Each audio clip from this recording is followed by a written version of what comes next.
Maithili express की शानदार प्रस्तुति।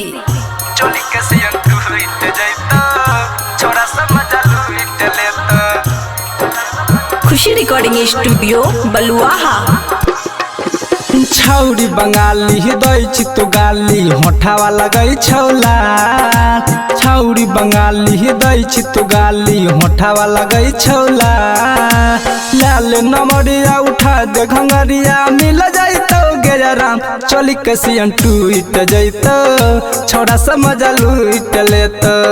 चली कसियन टूट जैतो छोड़ा समझ लूट लेतो।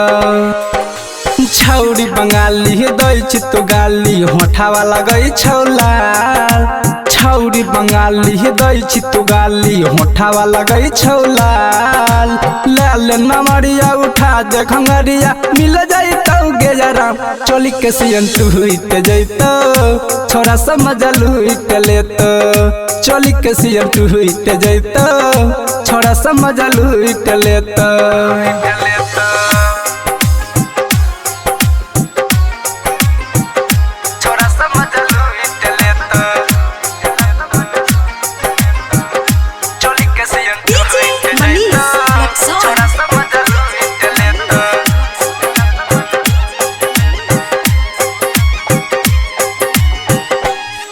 हेगे करै छही साटा छौरी लागतौ नै घाटा। करै छही साटा छौरी लागतौ नै घाटा। मिलते ही मौका छौरा मार देतौ छाका।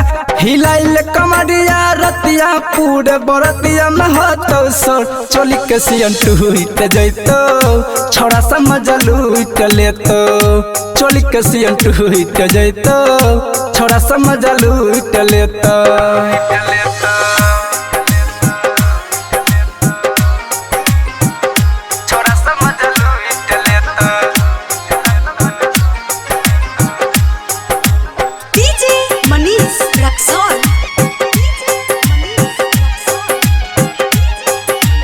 खुशी रिकॉर्डिंग स्टूडियो बलुआहा।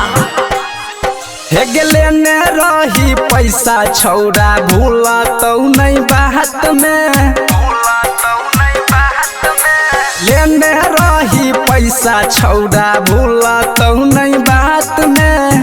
तोरा सन्ना चनिया के मजा लेतौ भैर रात में। राइटर जीतन रतन संग में कर लेना बात चोली कसियन टूट जैतो छोड़ा समझ लूट लेतो।